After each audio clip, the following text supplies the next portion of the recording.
All right. Hey, good morning, everyone. Welcome to our BAM session today. I've got a few brief points that I want to share with you. And literally, and I told Scott this yesterday, literally, I was sitting in church.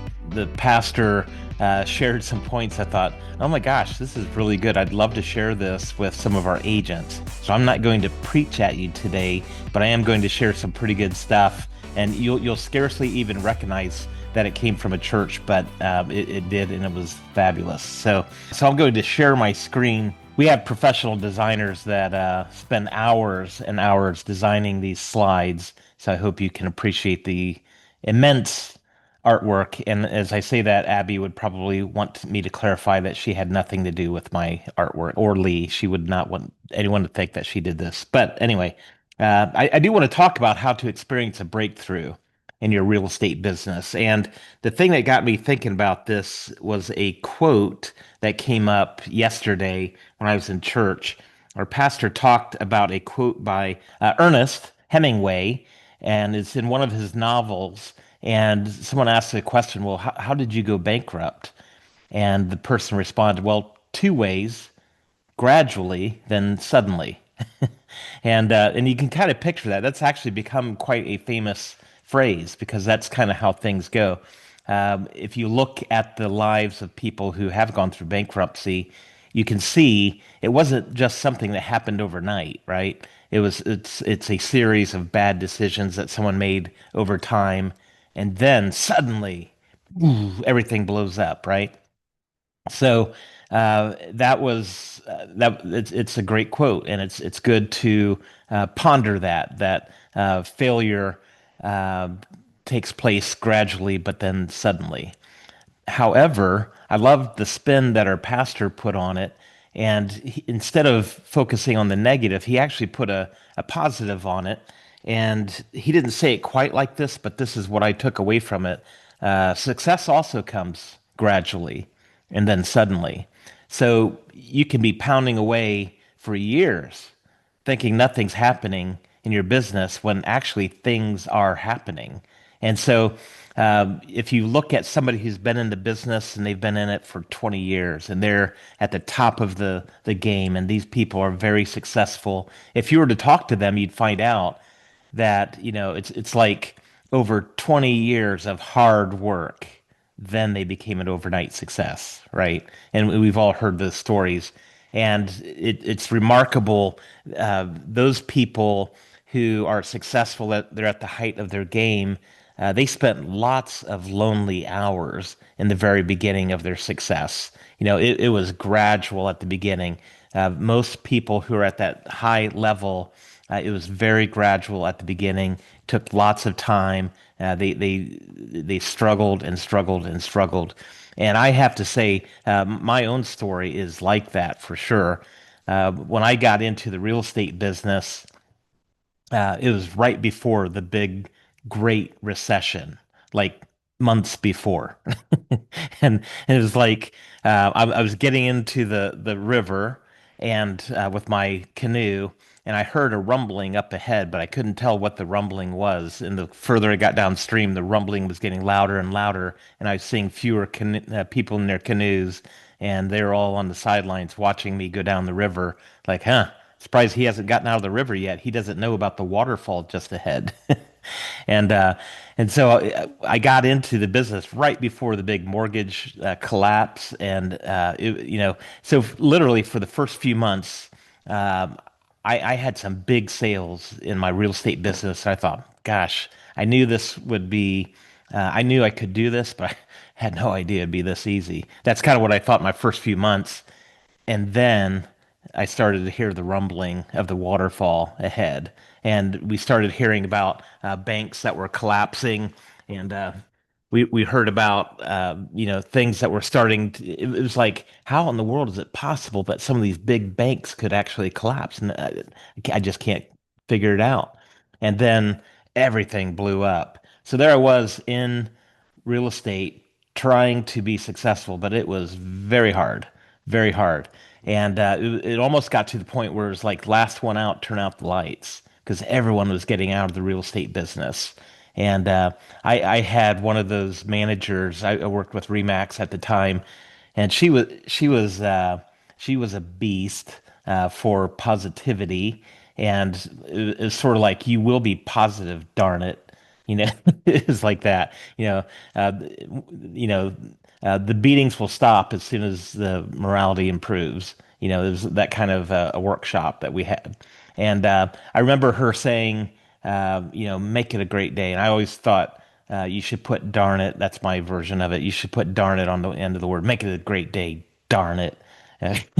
Because it just seemed like you can't make every day a great day. You understand the world is on fire right now. This isn't going to be a good day. This is going to be a hard day. And I know Scott, you were been doing mortgages for quite a while, and I don't know where you were at that point of it, but you've seen the shakedown and how all that went.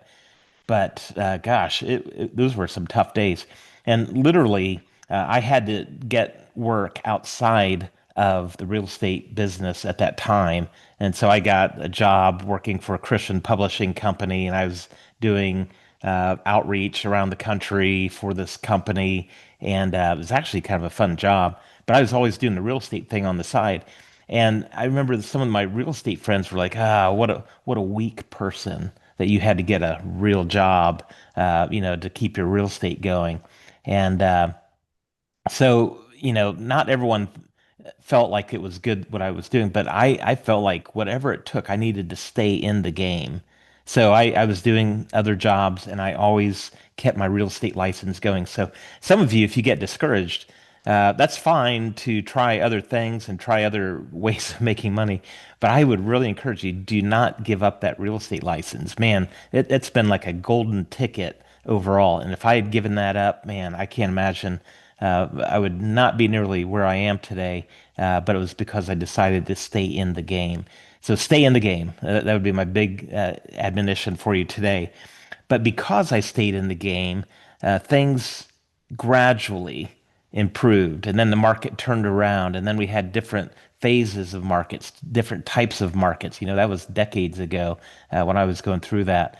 And now, I look back over the 20 some years that I've been in the business, and I can't even believe what a blessing that staying in the game was for me. So it definitely came gradually, definitely came gradually. And then one day you turn around and you look and you think, holy cow, we've accomplished all of this, and just because we stayed in the game. So there really isn't anything I don't believe is an overnight success. It takes lots of years and lots of work to get to that. So success comes gradually and then suddenly. And the suddenly part is a lot of fun, I can tell you. So stay in the game, don't get out of that. So here's what the process will look like. So the process, and keep in mind what I'm talking about is how to experience a breakthrough in your real estate business, because there were many years when I was not having a breakthrough. But here's what I found. This is the process that led to an eventual breakthrough. Number one was clarity. Okay. So I had to stay clear of what my end goal was. So back when I was had different jobs I was doing while I was doing real estate, I always had clarity, and literally, and I've literally preached this to our brokerage for many years now. Uh, Write your goals down, write them down every day. Okay. And that gave me such clarity in what I was trying to do. So even though I was doing different jobs and I was trying to earn money in different ways, I had clarity on what I was ultimately trying to do, which kept bringing me back to focusing on the real estate. Okay, so you start with the clarity, write your goals down, but then you have to have consistency. Okay, so you just keep going, you just keep punching, and someone's told me one time, the best way to not lose a fight is to never stop fighting. If you get into a fight, hopefully you never will. But if you're out there in the street and you find yourself, I know Scott gets in fights all the time out there in the bar brawls and all that. No, just kidding.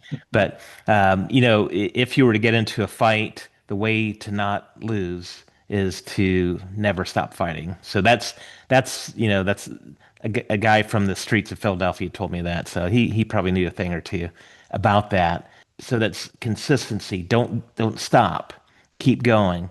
Stay consistent. And with the clarity and the consistency, what I want you to understand is a lot of agents will get into they'll jump from shiny object to shiny object in the real estate business. And as you know, you get hit up from tons and tons and tons of different people who want to sell you real estate services. Like every day, you're getting spammed, you're getting phone calls. People are wanting to sell you stuff. Hey, we can help you grow your business. And you have to be careful not to get caught up in shiny object syndrome, thinking, "Oh, well, that's the magic pill. That's the magic sauce." Um, what I recommend that you do is you find two or three things that really work for you, that fit your personality. These are the strategies that work for you, and then just keep doing it. Don't get distracted. Keep going after those things consistently over time. Okay, so have clarity in what are the two or three lead generation business building strategies you want to take.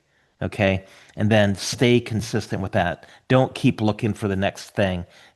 Stay consistent, and most of the time, it's going to be back to the basics. There's going to be basic things that work. They've worked for people for a long time. You look at the top producers in the industry, and they're all doing this stuff. It might be for you. It might be calling expired listings.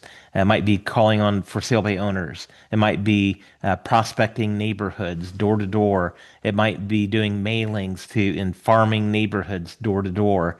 It could be getting into doing trusts, working through company or through attorneys who have work in probate or divorce attorneys. But figure out one strategy that fits your personality and the way that you're wired, and then stay consistent. Stay consistent. And then the third thing that you'll notice is the clarity moving to consistency builds compounding. Okay? There's a compounding effect on your effort. Now, Einstein, it's been attributed to Einstein, although they don't know for sure if he said this. Sure sounds like something smart, like he would say, is that compound interest is the eighth wonder of the world. So through finance, compound interest can be a magnificent thing for people who they invest their money over decades, right? But it's the same thing with your effort, your work that you put into your business. There's a compounding effect to it. So I would encourage you to continue, have clarity with your business and consistency, and then you'll experience the compounding effect. It's like compound interest on your effort, on your work. Okay. So that's really, I know that's not a long message. Hopefully that'll give you something to consider this week. But the key to it is to understand that success comes gradually, not suddenly. Don't look to get rich quick. Get rich slowly. You can get rich slowly, and we will help you get there. And that's my encouragement for you for the week. Well, we're not going to keep you long today, so that you can consistently get out there and start making some phone calls and contacts, and make this make it a great week. Darn it! So so you can have a fantastic week. And if you need anything, we are here, willing and ready to help you in any way we can. So have a fantastic week, and go sell some houses.